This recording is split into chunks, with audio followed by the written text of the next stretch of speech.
some of you guys might have already seen, but I was lucky enough to be in Musician Mansion Season 1 with 14 other incredible musicians, YouTubers, and just people. Musician Mansion is basically a brand new TV reality style show hosted by the one and only Jared Dines and his wonderful co-host Angel Vivaldi. 15 musicians, 5 days doing challenges and hanging out in a mansion. Just a heads up, there are going to be spoilers in this video, so if you haven't watched the show already, go and do that. It is hilarious and absolutely amazing. I promise you won't regret it. Anyway, so Jared reached out to me in January and asked if I would be down, and admittedly, I initially said that I was unsure. Something that a lot of you guys probably don't know about me, and you might not assume, but I actually have like crippling anxiety and really bad OCD. I'd never been to the USA before. I'm really not a big fan of flying, and the whole idea of it terrified me. Not so much being there. The being there sounded really awesome. It was the getting there, which was the issue for me. I was very scared. Anyway, after some very kind words of support and encouragement from Mr. Bradley Hall, he basically got me to agree to go. I said that it was his job to keep me chill for the entire 10-hour flight, so I crawled into his carry-on and off we went. So we landed in Seattle and then made our way to the mansion where some of the musicians already were, and despite our extremely jet-laggy, sleep-deprived state, we were very excited to meet everybody. Upon arrival, it was super chill. Everybody was just hanging out in the basement and the crew were upstairs getting everything set up, and so we just played some stupid games.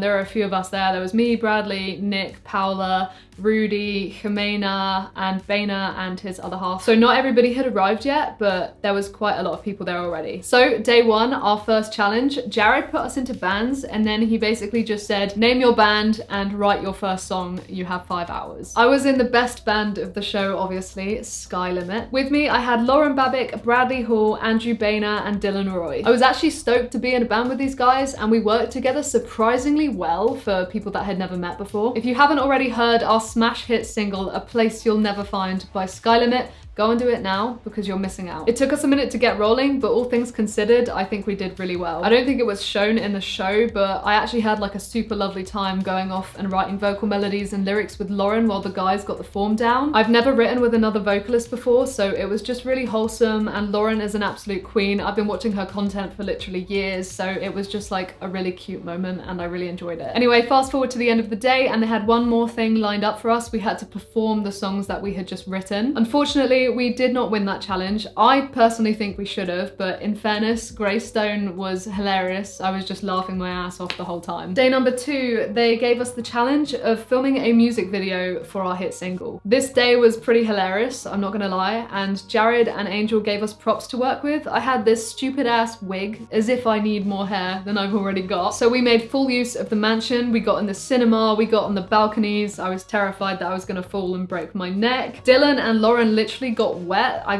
was losing it when I was filming Dylan doing the slow-mo like water splashing and stuff. It was really funny. The day was just such a good vibe and we had so much fun. We even finished with time to spare and we won. So all round a great day. Day 3 was a little bit more controversial and they had us doing some really silly shit. It was a tough one. Human balls. I saw it written down on a whiteboard and I heard rumors that we were going to be eating stuff that day. So you can fill in the blanks. I was very anxious about this. They actually just had us run at each other full pelt in these like inflatable ball things. I was the smallest and lightest person in the mansion and I did not even last 5 seconds. Sunfire took me out immediately and I was just laughing too hard to fight back, so I kind of just succumbed to my fate. I just accepted it. I've not experienced anything like that before, but it was just really funny and I particularly enjoyed watching everybody else do it. Obviously they lasted a lot longer than I did, particularly Rudy and Justin. It was animalistic and crazy. Not to mention the heat was like 35 degrees Celsius that day. And those balls were really sweaty, so everybody was dying, but it was really funny.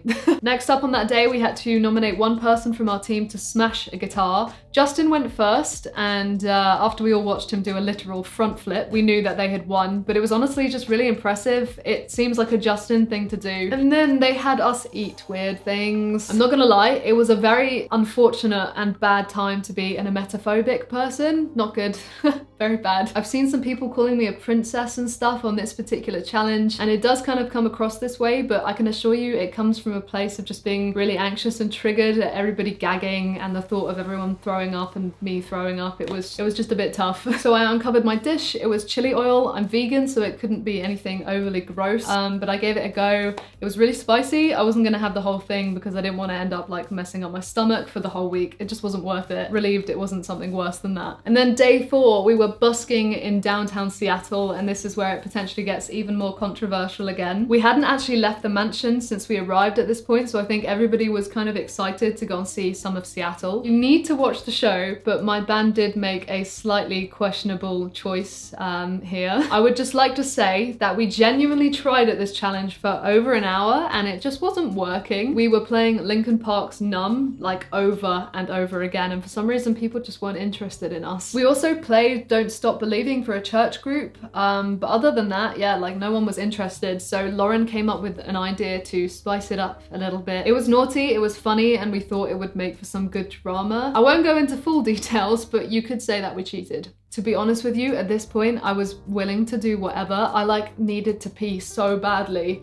and we couldn't find a bathroom, and my jet lag was like really messing with me and making me feel pretty unwell at this point as well. So I was willing to do anything to get me to a bathroom and a chair. It's really sad that you guys didn't get to see more of the lead up of the plot, because like Lauren went to a bank and all sorts, and there was loads of like really hilarious footage, but apparently like the audio got corrupted or something like that, so you didn't get to see it. We obviously were never actually gonna take the win. We were gonna like admit that we had cheated and stuff, confess our sins. Kudos to the other bands for getting as much as they did, because busking is actually so hard. And nobody knew our plan other than the cameraman that was with us, so Rudy's reaction when he got all pissed was actually real. He didn't quite know what we had done, but he sensed that we had done something and he was correct. Afterwards, it was hugs all round. Nobody held a grudge or anything like that, and we all just were like kind of laughing about it. It was a naughty thing to do. It was very naughty, but it did make for some good drama. So day 5, I think they just wanted to give us a small task so that we could spend a lot of the day just hanging out, because we might not ever get the chance again. So Jared challenged us with coming up with a roast. I struggled with this one. I'm not a confrontational person and I'm not quick to come up with comebacks or anything like that. Like, I'm slow and I don't like being mean to people. Lauren helped me to write some bits, thank God. I kept trying, and every time I would end up just saying nice things about everybody, which wasn't the task. This was one of my favorite moments of the whole week, but I went up and I'm a short ass, so Jared and Angel came over to try and put the mic stand and the music stand down so people could see me, and as soon as they touched it, it all like went crashing down to the floor and everybody was just laughing, and I didn't do anything. I just existed and it was just funny. Good time. But that was my experience at the mansion. I've been binge watching everybody's vlogs and videos from the mansion, and obviously the series itself since it came out.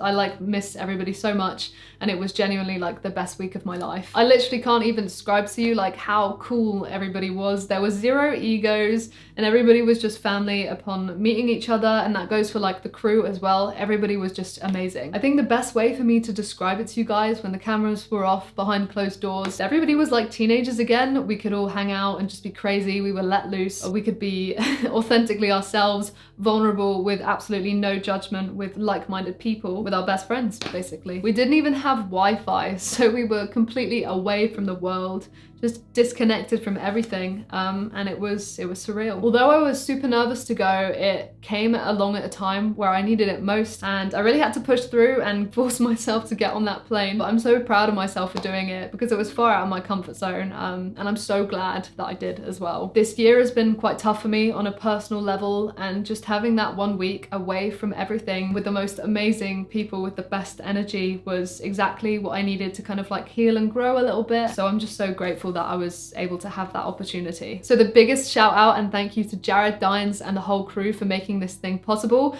As a participant, I can say it was just the most amazing experience, and the end product is unbelievable. A huge thank you to DistroKid and Sweetwater for sponsoring Musician Mansion as well. Without them, it wouldn't have been physically possible. Now, very importantly, if you guys enjoyed watching Musician Mansion and you want it to happen again, head to the link in my description where you can help make season 2 of Musician Mansion happen. I would absolutely love to go again, as with the rest of the season 1 cast, so let's do it. Let's make it happen. Anyway, thanks for watching, guys. Big love on behalf of everybody. Thank you so much for your support on the show, and I will see you soon.